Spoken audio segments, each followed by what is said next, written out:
Thanks. Thanks everybody for joining today. We're really excited for this mug. We're going to be doing a deep dive presented by Beth Corby of Marketo Program Member Custom Fields. Now, when we say deep dive, we do really mean deep. It's going to be a nice, meaty presentation with a lot of good content. So if you have questions, feel free to ask them. We'll try to answer those at the very end. And yeah, we're looking to keep it a tight 45 minutes. But just to kind of give you a heads up, my name's Akande. I'm a Marketo, actually Adobe certified master and expert. Beth also as well, but I'll let her introduce herself and kick things off. Yeah, thank you, Akande. I am excited today to be representing this mug on Marketo Program Member Custom Fields, or otherwise known as PMCFs. In my mind, that's a lot to say. So during this presentation, I'm just going to be referencing them as Program Member Fields, basically. So I'm going to dive in here. My name is Beth Corby, as Akande said. I am the Senior Revenue Operations Strategist here at GNW Consulting, three-time Marketo certified expert, one-time certified master that is up for renewal, and three-time subject matter expert. I have been part of writing some of the exams for Marketo. I love connecting on LinkedIn. Please reach out to me on LinkedIn. I have my handle there, and I coined myself as the Marketing Ops Unicorn. I look forward to presenting to you guys today. So our agenda around program member fields, we'll dive into what is program member fields. We'll talk about the why and when to use program member fields. I'll dive in and show you Marketo, how to implement them, some of the little caveats, some of the ways to use them in Marketo. And then we'll talk about real world use cases, and then finally do a Q&A. As Akande mentioned, if you do have a question, you can put it in the Q&A section or the chat, and we will definitely get back to it in the end. So what are program member fields? Program member fields are new custom fields. Marketo recently launched them. I don't remember the exact date, but it wasn't too long ago. And they basically allow you to collect program-specific data for program members. So just to give you a little bit of a visual around a program member field, if you think of it through the lens of a person within a program, we have the program at a high level here at the top, and there are multiple people within that program. So there's person A and person B. Each person has two program member fields in this case, and it can be different across each person within that program. So you actually get really good data or information across different records within a program in itself. The other way to look at it is through the lens of a program that a person is a member of. So if you're looking at it from the perspective of a person record, this person can be within multiple programs. So in this case, we have program A and program B. They can have different values within those program member fields across those different programs, which again, you're going to get nice granular data, program specific for each person.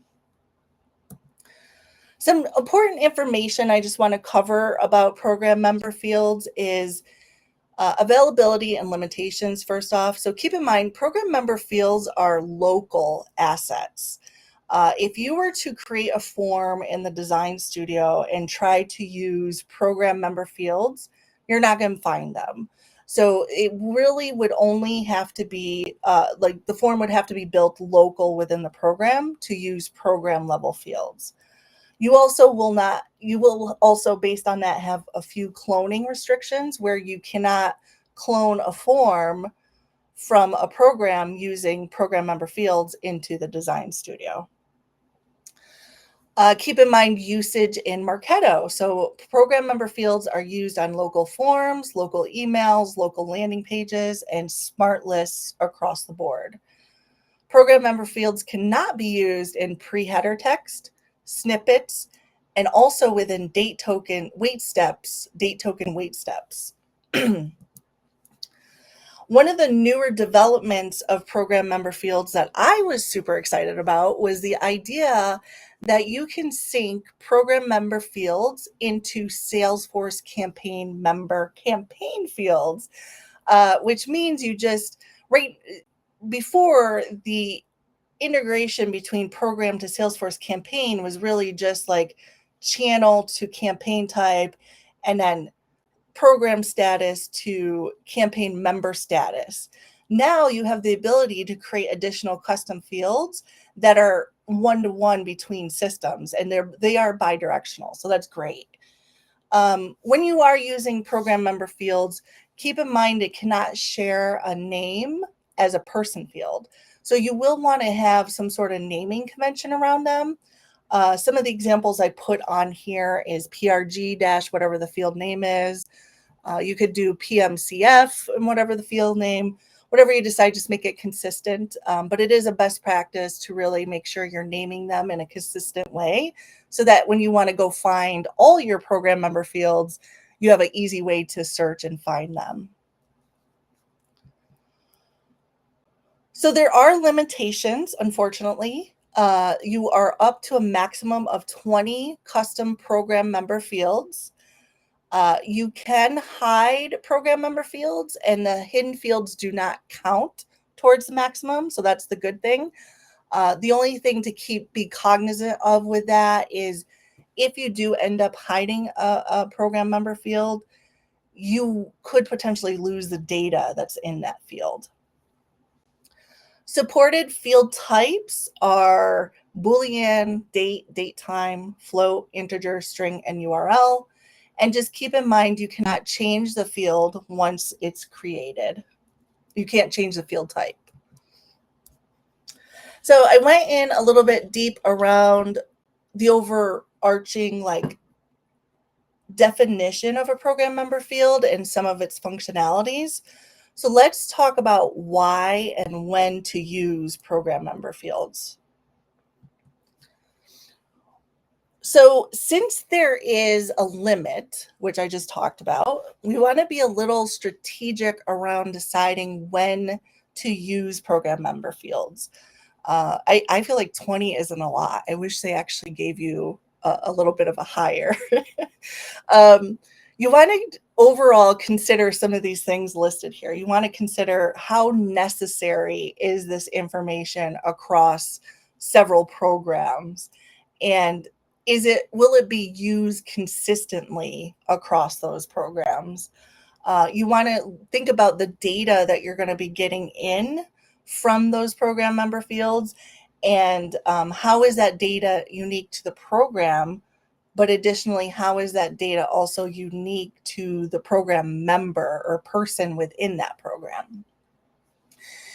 And one of the pluses here that you do want to think about is how that data is captured, how important is that data that you're capturing from a lens of historic perspective. Sometimes the person level fields, it's hard to capture historic data because it may get overpopulated, or the field maybe get overwritten. So with a program member field, the chance of it getting overwritten is not as large, and the data is really specific to a specific program and that person. So from a long-term perspective, it might be beneficial in some use cases. And we'll dive into the individual use cases more towards the end today, but I just wanted you to have a high-level understanding of the things you want to consider when you're thinking about using a program member field. I've seen some clients start using it and they just create tons of fields here and there with no thought behind it. So I want to make sure people are think of this from a more strategic perspective, where they're using these fields in a consistent and considerate manner. So how do you implement? So I'm going to go into Marketo here, and a lot of this will be straightforward. I'm sure you guys may have seen, but it's pretty basic. You go into admin, and you go into field management, and you'll go into field actions, and you'll go to new custom field. And all you're going to do is create program member versus person. Person is your standard fields that you have over here on the right-hand side. Program member are going to be the fields that are going to be available within a program. And then you would be able to choose your type, name it, and then overall create it. Once that program member field is created, you would be able to see it within Marketo. I'm going to go to an example of one of our campaigns here, and we'll look at the members tab. And one of the program member fields that we've created in the past was fractional CMO. So when there are members in here and they have this data filled out, you would see it in the members tab. Let's talk about some of the different functionalities within Marketo. The first thing is, how does this data get populated? So just like similarly to person fields, you can update a change member or a program member field through a change flow. So you would say the program name, what is the attribute? The attribute is the program member fields that you have created, and what is the new value. So you can essentially update these fields within a flow step in itself. The other way, just like a person field, you are able to update these fields within a local form. Keep in mind, again, I hate to say it because it's been a best practice since I've known Marketo. You would have to stray away from the global form methodology, but in order to use this functionality, the forms do have to be local, and it's okay. It's not a big deal to stray away a little bit from the global field forms. So essentially, you can use hidden or visible fields on a form. This is usually really used widely that I've seen across things like events, and I'll show you that use case later. You can also change, trigger off of, and filter in the Smart campaign with a number of different filters and a trigger. So your trigger is program member data has changed. One thing I will call out, and I think that's mentioned a little later as well, is that when you are using program member fields in this trigger here, there isn't the ability to use contains. So keep that in mind. We want to be very specific of what value is being added into that field for the trigger to go off. So we have triggers, we have program member of program filter, and then if you go to add constraint, all of the different program member fields are listed here, and you can use them as a filter. And then we also have program member data. It was changed, and you can filter off people who had an updated program member field as well. You can also personalize local assets via tokens. So the program member fields, you will have the ability to use tokens, which is amazing, especially for some of the events that I've seen done in the past, where you can, what it looks like is this right here, member dot and whatever the field name is. And you can use those tokens within your assets, such as landing pages, emails, flow steps if needed. Great way to personalize some of the emails within events specifically. And then another cool thing is within some of the smart lists in your database and within the analytics, if you're using a smart list on some of your reports, these filters are available as well to use. So you can drill down your reports a little bit based on some of these fields as well. So a lot of cool things overall, just based off some of that functionality. So viewing data in program member fields is a little bit different. So if I were to go into a static list and make a view, I would not see the program member fields within that view. The view is always going to be within the program itself and in the members tab. So in order to view the lists of people that have this field populated, you have to view it at the program level within the members tab. You can see one of our program member fields is here. These are the people that have filled out this form. And these are the people that picked a fractional CMO, basically. So this is just an example to show you where to view this information. And what's great about it is you can, change the view, add any of the fields you want, including the program member fields, export it out, and then create all your different reports as you need. Do some cool cool charts or whatever in Excel, whatever you may want to do. But that's the way you're going to pull the information out of Marketo. Again, it's not through a standard static list. It has to be through the members tab of the program.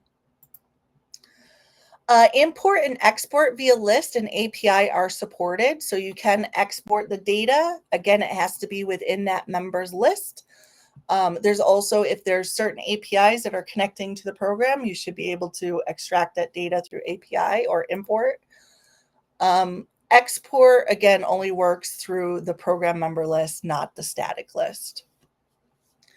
Keep in mind when you remove a member from a program, any data in the program member field will be deleted. So if you were to remove a person from a program, that data will no longer exist. Program member fields we've already talked about are local fields and accessible to all Marketo programs. I already showed you that the smart list does not have a contains in it. We have to use is, or some of the other operators. Contains is not available. And just also keep in mind when you merge records, when you merge, the winner program member field data will be retained. If there is no winner data, then the loser data will be used. So again, this is one of the things I felt was super exciting about program member fields, is the idea that you can create custom fields, program member fields, and map it to a Salesforce custom campaign member field. So again, this is bidirectional. This is great. We have more data, more information that we can populate at the program level that will relate to the campaign level, that will relate to some reports within Salesforce and dashboards that you can create. So I thought of this as a game changer, in my opinion. So let's take a quick look in Marketo, and I'll show you how they essentially map. So in the Salesforce integration section here, there's a program member custom field sync. And when you open that, it's going to pull in any custom Salesforce campaign member fields that you have. And then you can map your program member custom fields here. So you will want to make sure whatever campaign member fields in Salesforce that you want are added first, so that they show up here, and then you can create them in Marketo and map them to the correct Salesforce field. And once they're mapped, it's bidirectional. So great stuff here for sure. Some things to keep in mind around the sync to Salesforce campaigns. It's an ongoing sync. So again, it's bidirection. If something gets updated on Marketo, it would get updated in Salesforce and vice versa. When you do map the fields and you notice that data is not appearing in Salesforce as it should, make sure that Salesforce and Marketo are using compatible field types. And vice versa, if a Salesforce member field data isn't getting populated correctly, verify the user permissions for that object in Salesforce is set up for that Marketo sync user. One of the things you also want to keep in mind of is when you have a program member field and you change the name on the Salesforce side, it will break. It doesn't mean that you can't remap it, because you definitely can remap it, but just keep in mind it does break. And then if you do need to unmap fields, you can easily unmap them in that section I just showed you in Marketo. So let's talk about real world scenarios. And these are a couple scenarios that I've seen in the past. Maybe during Q&A, if you guys have seen them used in different ways, that would be cool to talk about as well. But the first scenario, which I already kind of hinted towards, was the whole idea of event program management. So let's say you host events and you need to keep track of data and reference or report that in later. And some of the easy ones I can think of is like t-shirt size. Maybe you have an event and you're giving out t-shirts and you want to capture people's t-shirt size. Another one is food restrictions. Maybe you're having a lunch or a dinner and you want to make sure the people that you're serving this food to don't have any certain restrictions where they can't eat certain foods because of allergies. The other thing is complex events. So I worked with someone in the past where they had a holistic event with multiple events in that event. So where people could sign up for different dates, times, for sessions, locations. And this is data that is sometimes really hard to manage on a person level field. So a program member field is usually works quite well for something like that. So below that is challenges with person fields. Like with person fields, if you have multiple events going on at once and you're using all of these fields within person fields within those events, it may not work because of overlapping data and things getting overwritten basically. You could have outdated field data, and you could also have just end up creating an excessive amount of person fields that ultimately you don't need. It just makes things messy. I've seen so many instances with just hundreds of different person fields that aren't being used. So the program member fields overall are really helpful for these types of things. You can use them on, again, your local forms to capture those specific data points like what's your t-shirt size, what's your food restriction, what session do you want to attend at this event and what time. You can also use these from a personalization perspective within your confirmations and reminder assets to say, hey, thank you for registering. You registered for this date and time, or thank you for registering. Your t-shirt size of this will be sent to you, blah, blah, blah. And then you can also use the program member fields in segmentations and use dynamic content so you're not creating like 15 different emails overall. Here's a little view. It's not a huge view, but this is an example I've used in the past where we captured the event date and the event selection.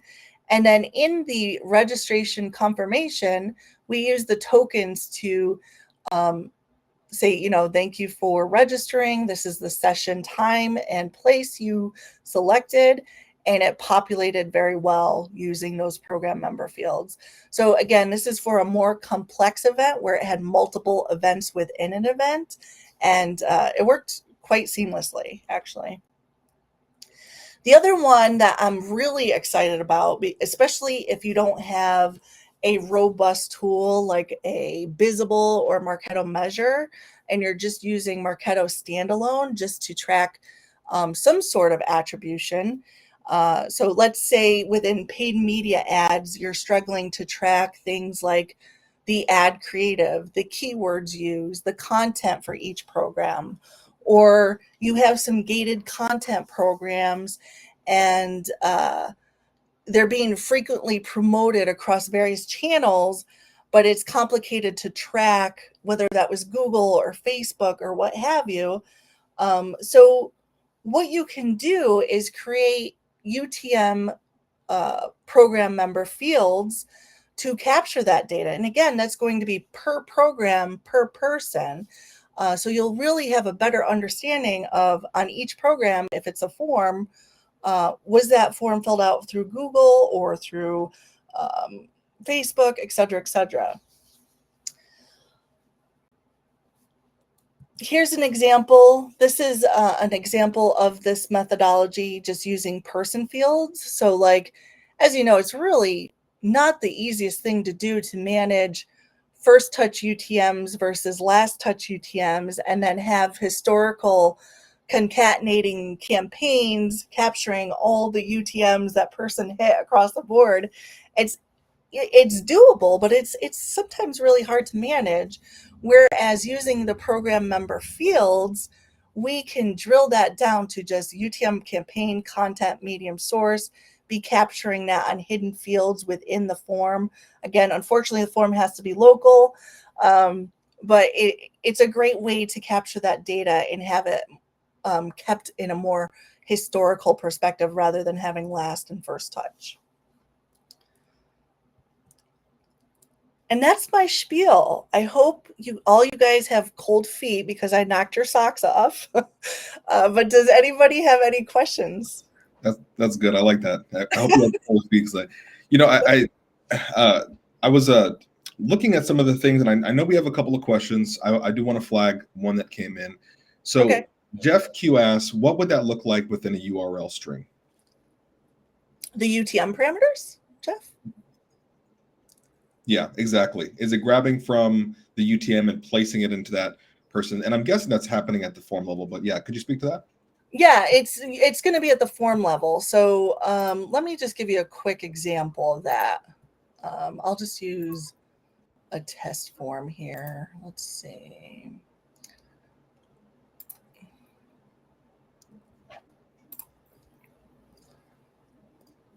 I didn't want to do that. Hold on. Here, we'll just use this one. Hopefully we have UTM fields in here, but if not, I'll just use something else as an example. Yeah, no, we do. I'm Okay. nearly positive. I'll just use source as a person source as an example. So let's say, and I'm just using the person source as an example. Let's say this is a field called UTM source. What you would do is you would come up here and you would make this a hidden field. And the way that that field is getting populated, what you're going to do is say through URL parameter. So when the URL parameter has UTM underscore source, it would populate that field basically for you. So it's not anything the end user or the person that's filling out the form is going to see. It will automatically populate based on that UTM parameter being in your URL. And from a URL string perspective, that would just look like a standard UTM. So Yeah. let's say, website.com/UTM campaign equals, or UTM source equals whatever that value is. Yes, absolutely. Yep. Perfect. And I know you mentioned one example of saying, okay, let's use person source, or excuse me, let's use the program custom member fields to capture things like or food allergies. Could you maybe give an example of how it could be used for, I don't know, maybe a more intuitive marketing sort of application? So maybe somebody is very specific to this campaign. We want to populate it with something. Well, one example that we used in a program was we put out a form for some promotion, and we were asking them what fractional CMO. We had a list of popular fractional CMOs, I guess, and we gave them the option to pick which one, I think, to have like a one-on-one session with them or whatever. But there's different ways. I think the event is the most common that I've seen. I haven't seen many people use the UTM one as much yet, but I think that will gain popularity at some point because that's the best way to track attribution in Marketo without that robust Marketo measure or visible behind it. So I think the UTM parameters is probably a great way to go for sure. And then if there's anything at the Salesforce level that's going to be helpful within your campaign reporting on the Salesforce side, of course, we may want that field also in Marketo so it populates in Salesforce. And one other example that kind of comes to mind as well is we recently launched for a different account an NPS survey right? So Oh, we were yeah. capturing NPS survey responses, good, better, best, low, at the program level. So that way we could pass that along on their side without occupying those, person level fields as well. Yeah, that's a great point. I love that one. Awesome. If there's any other questions, give you a second or so to ask. But if not, I think we are all set. So I'm not seeing any questions come in, but yeah, thank you everybody so much for joining today. I did see a question float up about an in-person event. I wanted to just kind of announce some rather exciting news. We are planning an in-person coming up end of August, early September. We should have details locked in on that pretty soon. And, we'll be able to kind of dive a little bit further into that. But the goal is to have an in-person event, nice little sponsorship so we can have food and drinks, and yeah, just have a nice networking event for all the marketing ops folks out in Phoenix, greater Phoenix area. If you're in Tucson, come on up. If you're in Sedona, Flagstaff, come on down. But that's going to be coming pretty soon. I'm not sure about in-person events for the Bay Area. This is the Phoenix Mug. I imagine there's probably something in Northern California that would be available, but just wanted to give everyone an update on that. But yeah, thank you everyone so much for joining. The recording will be available. We'll send that out once it is, and have a great rest of your day. Thanks, everybody.